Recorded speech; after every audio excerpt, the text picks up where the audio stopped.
This is Renee, and Tom and I are on the Ultimate World Cruise, and we just docked in Corsica, France. Join us on an unforgettable and hilarious self-led bike tour. Once we were cleared to leave the ship, we got our handy-dandy map out and went the wrong direction to find the bike shop, for about a mile. We got to the bike shop 20 minutes late. Climbing up these steps, we thought for sure we'd have to bring our bike back down them, but we didn't. They were waiting around the back for us. The bike shop told us to go around these metal barriers. But this guy had other opinions and started yelling at us, which we didn't understand because it was in French. So we took his advice and turned around.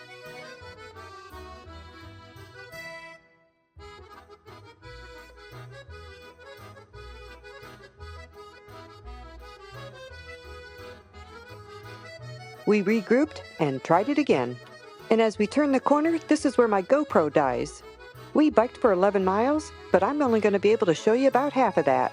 And that would be at the point when we turned around to go back to the bike shop.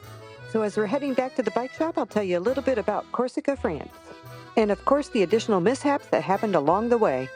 Corsica has a fascinating and turbulent history marked by various phases of occupation and resistance. The island has been inhabited since prehistoric times. The Greeks established a colony around 565 BC. The Romans annexed Corsica in 237 BC, integrating it into the Roman Empire. Eventually, it came under the control of the republics of Pisa and Genoa. There was a revolt in the 18th century, and France purchased Corsica in 1768. The island was integrated into the Kingdom of France in 1769. Napoleon Bonaparte was perhaps the most famous Croatian. He was born in 1769 and went on to become the Emperor of France. The ride back looks like it's going smooth until there's construction and we can no longer ride on the sidewalk, so we turn around. We decide, hey, there's a cemetery there, let's cut across, go back left, and up a road to see if we can go inside. Just a small side adventure. In Corsica, cemeteries are often featured above-ground tombs and mausoleums reflecting the island's unique culture and historical practices. The practice for using above-ground tombs is partly due to the island's climate, which can be harsh and humid. The above-ground burials help preserve the integrity of the remains.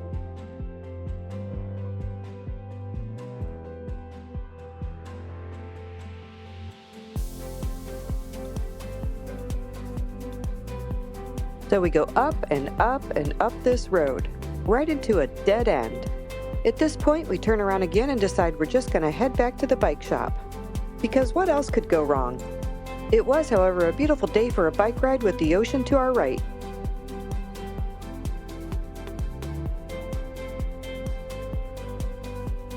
So you've been watching us ride for a while, and we did stop for a quick restroom break. However, I didn't know that I forgot to put my kickstand up when I took off. As we pull up to the construction area, a construction worker starts yelling at me to put my kickstand up in French, which I did not understand. I finally figured it out, only to have Tom getting yelled at by the other people that we shouldn't be on this sidewalk because it's not a bike sidewalk and they refused to move. Of course, they were yelling at us in French and we did not understand that either.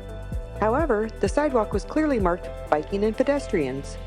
We finally got through, but they continued to chirp at us about we should not be on this sidewalk. Well, at least that's what we think. I went ahead and took the lead, and Tom said to make a right, and that's what I did. Because there's a really nice sidewalk that I can see up ahead. But there's steps now. Not a bike path. The guy was right.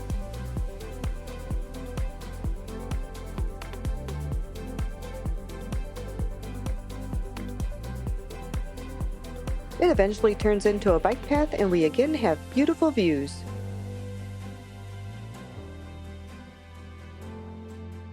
And then the bike path disappears. And I'm thinking, oh, if I go right, I can cut through here and get to the sidewalk quicker. It's a dead end.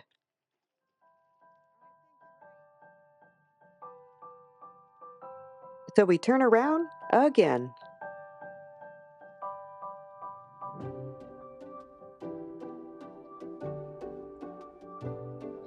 As we get closer into town, the sidewalk gets busier and busier.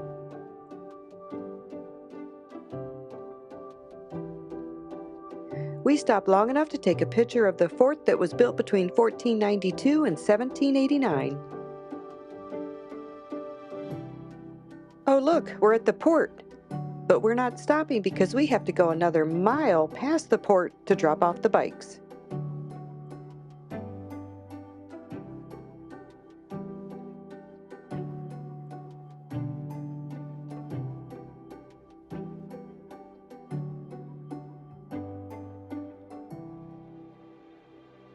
And we ride right on by the entrance where we need to drop off the bikes, so we have to take the bikes down the steps.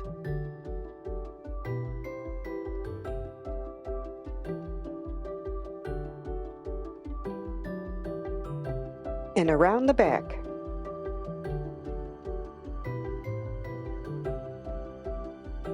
After riding 11 miles and walking 5 miles, we see this building because it's all about location, location, location. We're back in time for a special 4th of July dinner. After dinner, we enjoyed an amazing show by the Shadow Hand Puppet Master.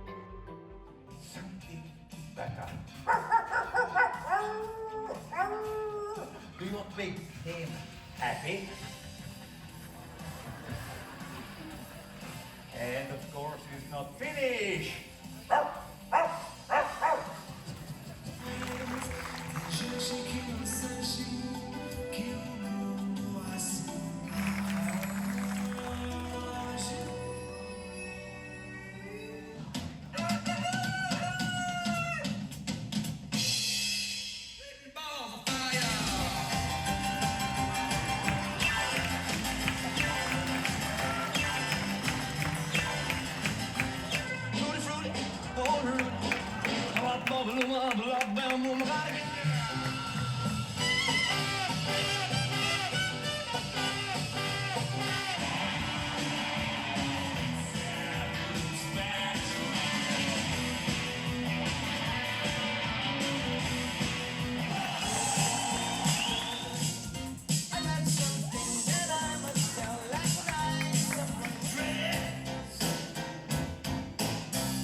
And then next we celebrated the 4th of July with a balloon drop.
People started taking the balloons off the rails and popping them as well. Happy 4th of July! Here's our itinerary for the next 4 ports. Make sure to like, subscribe, and ring that bell for more adventures from every corner of the globe. See you at the next port!